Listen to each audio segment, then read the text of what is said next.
Assalamualaikum warahmatullahi wabarakatuh. Alhamdulillahirrabbilalamin. Wa bihi nasta'in wa ala umuri dunya waddin. Wassalatu wassalamu ala asrafil anbiya'il mursalin wa ala alihi wa sahbihi ajmain. Amma ba'd. Yang saya hormati Bapak Lukman selaku pengampu mata kuliah Sistem Informasi Pariwisata Islam. Perkenalkan, kami dari kelompok 3 yang beranggotakan Eva Azhari, Muhammad Furqan, Rainanda Krisyabana, Agung Dwi Saputra, dan juga Lailatul Hasanah. Di sini kami akan membahas mengenai objek wisata Islam. Untuk mengenai pembagian tugas, saya Muhammad Furqan selaku moderator, Lailatul Hasanah sebagai pemateri pertama, Rainanda Krisyabana pemateri kedua, Eva Azhari sebagai pemateri ketiga, dan juga Agung Dwi Saputra sebagai pemateri keempat. Nah, tentunya pariwisata itu sangat mempunyai peranan penting dalam suatu negara dalam segi perekonomiannya. Dapat kita lihat, suatu negara akan mempunyai pendapatan dengan adanya perkembangan pariwisata tersebut. Di wilayahnya masing-masing itu akan memberikan pendapatan bagi negara kita sendiri. Nah, pada dasarnya itu pariwisata mempunyai 3 aspek pengaruh, yaitu aspek ekonomis, aspek sosial, dan juga aspek budaya. Bahkan beberapa ahli berpendapat mengenai pariwisata bahwasanya pariwisata itu ikut berkontribusi dalam peningkatan kesempatan kerja dan peningkatan pendapatan. Itu menurut Lee dan Chang. Nah, terus menurut Jeff dan Pasternak, itu sektor pariwisata berperan penting dalam meningkatkan perekonomian suatu negara. Nah, khususnya dalam mengurangi jumlah pengangguran dan meningkatkan suatu negara. Nah, bahkan dapat kita lihat berdasarkan World Travel and Tourist Social, kontribusi pariwisata Islam itu terhadap PDB pada tahun 2014 adalah 325.467 miliar atau 3,2% dari PDB. Ini diperkirakan akan naik 6,0% menjadi Rp 345.102 miliar pada tahun 2015. Dari tahun 2014 ke 2015 itu pun sudah mengalami pelonjakan, penaikan. Dan pariwisata Indonesia juga berkontribusi terhadap tenaga kerja pada tahun 2014 3.326.000 tenaga kerja atau 2,9% dari total tenaga kerja.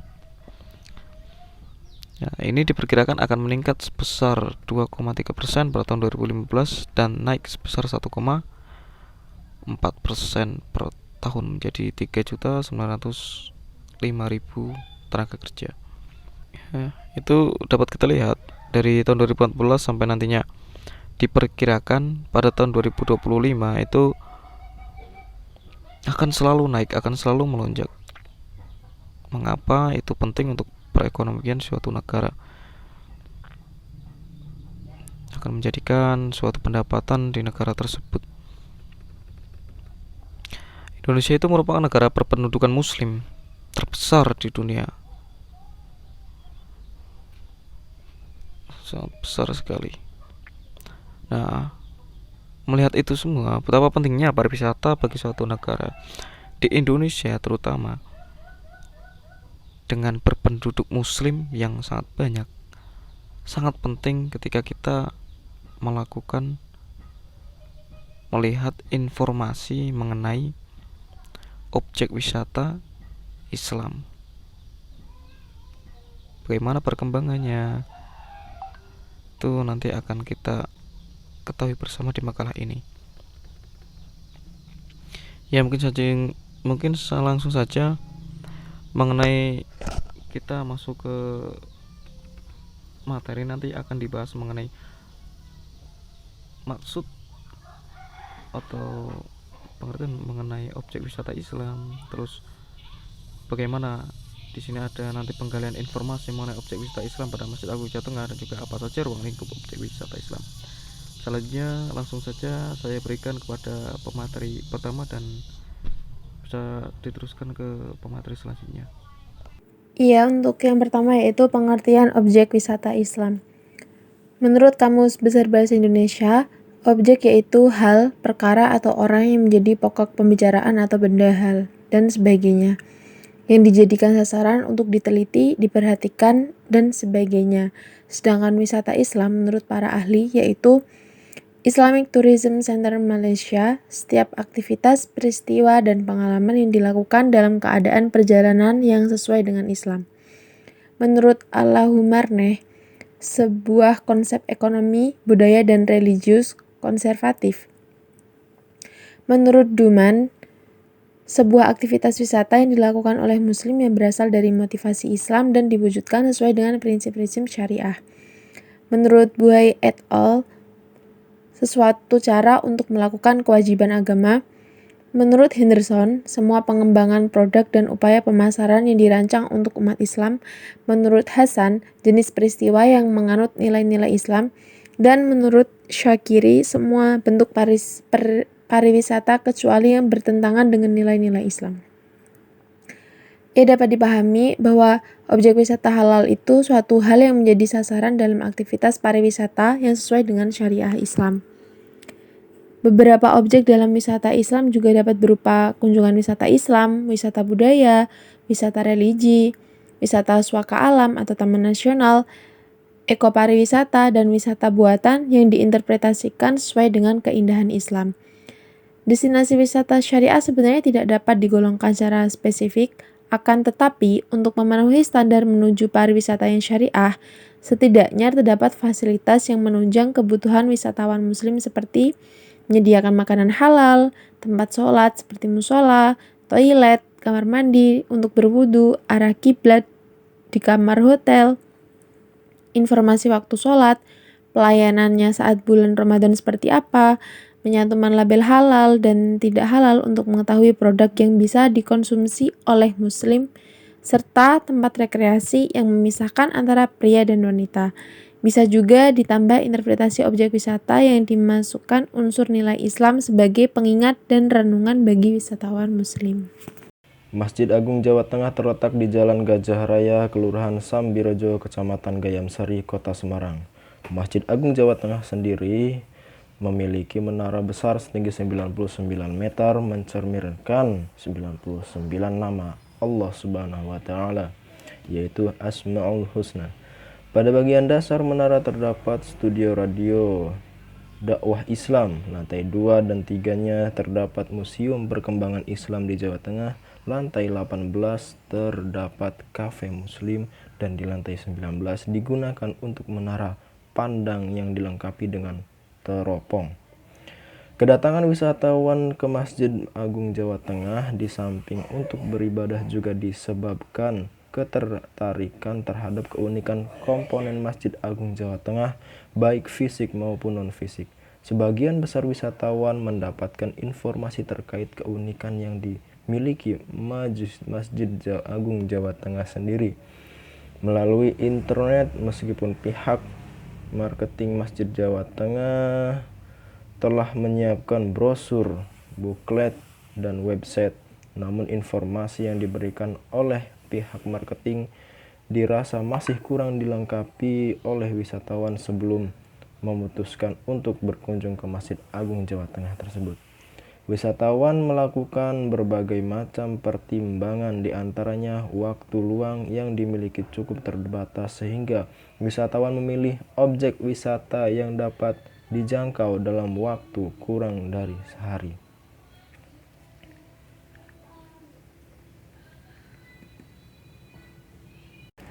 Selain itu, dana yang dimiliki cukup terbatas sehingga wisatawan lebih memilih objek wisata yang tidak perlu mengeluarkan banyak biaya, asal daerah yang cukup dekat dengan Semarang, dan aktivitas wisata yang akan dilakukan di objek wisata berupa keikutsertaan dalam kegiatan pengajian.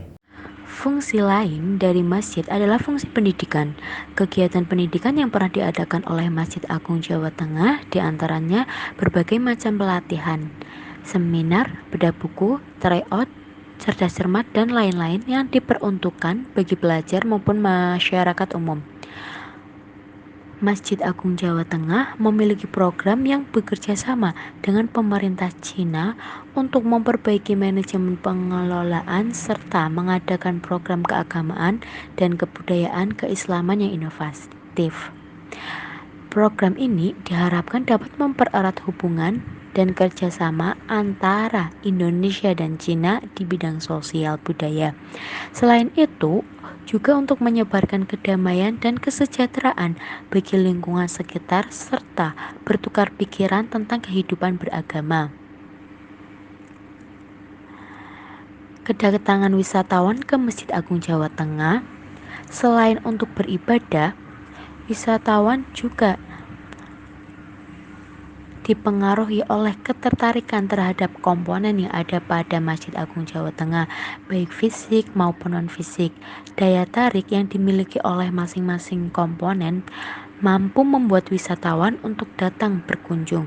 Komponen fisik Masjid Agung Jawa Tengah ini yang memiliki pengaruh terhadap kedatangan wisatawan, di antaranya atap masjid, minaret, plaza masjid, gerbang Al-Qanitir, payung elektrik, dan menara Al-Husna.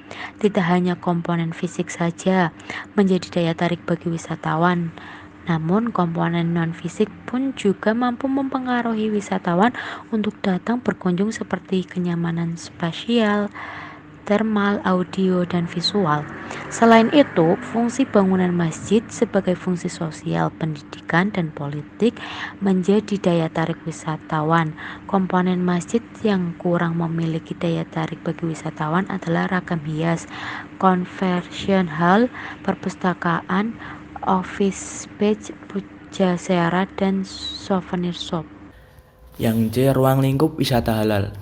Wisata halal merupakan konsep yang relatif baru dalam kajian pariwisata dewasa ini. Banyak wisatawan merasa canggung dengan kehadirnya konsep wisata halal yang mengedepankan nilai-nilai Islam. Tetapi jika dicermati dengan lebih dalam, wisata halal bukanlah sebuah monster yang menakutkan bagi wisatawan. Karena wisata halal bisa dikatakan hanya melengkapi wisata konvensional yang telah ada. Posisi wisata halal semacam alternatif bagi wisatawan Islam yang ingin mendapatkan tidak hanya kebutuhan wisata, tetapi juga kebutuhan spiritual. Wisata halal tidak hanya milik wisatawan Islam saja, namun wisatawan non-Islam juga diperbolehkan untuk menikmati wisata halal. Dalam konteks perkembangan pariwisata Islam atau halal, kita bisa telusuri bahwa perkembangan wisata halal tidak bisa dilepaskan dari wisata religi, wisata syariah, dan kemudian berkembang menjadi wisata halal. Dalam tataran konsep sebetulnya masih banyak perdebatan terkait dengan penggunaan konsep wisata halal, wisata Islam, destinasi wisata ramah halal, perjalanan halal, destinasi perjalanan ramah muslim, dan gaya hidup halal. Keberadaan penggunaan konsep yang masih dalam perdebatan dikatakan tidak perlu berlarut-larut. Jika kita cermati penggunaan konsep-konsep tersebut, yang paling dominan adalah penggunaan konsep wisata Islam dan wisata halal. Menurut Carbon, mendefinisikan wisata Islam sebagai wisata yang sesuai dengan karakteristik Islam, melibatkan orang Islam yang tertarik untuk menjaga spirit keagamaan sambil melakukan traveling. Ya, terima kasih kepada teman-teman yang telah menyampaikan materi mengenai objek wisata Islam. Nah, di sini dapat kita simpulkan bahwasanya objek wisata Islam itu suatu hal yang menjadi sasaran dalam aktivitas pariwisata yang sesuai dengan syariah Islam. Dan objek dalam wisata Islam dapat berupa itu diantaranya kunjungan wisata alam, wisata budaya, wisata religi, wisata swaga alam, ekopariwisata, dan wisata buatan yang diinterpretasikan sesuai dengan kaidah-kaidah Islam. Ya, tentunya dalam kesuksesan pariwisata di Indonesia adalah dengan human resource development di berbagai subsistem pariwisata tersebut. Ini menunjukkan bahwa sumber daya manusia yang berkualitas itu memegang peranan yang sangat penting dalam pengembangan pariwisata tersebut, sehingga nantinya akan menjadikan wisata tersebut itu lebih berkembang dan juga bisa memberikan hasil kepada suatu negara tersebut. Ya, mungkin itu saja yang dapat kelompok kami sampaikan mengenai objek wisata Islam.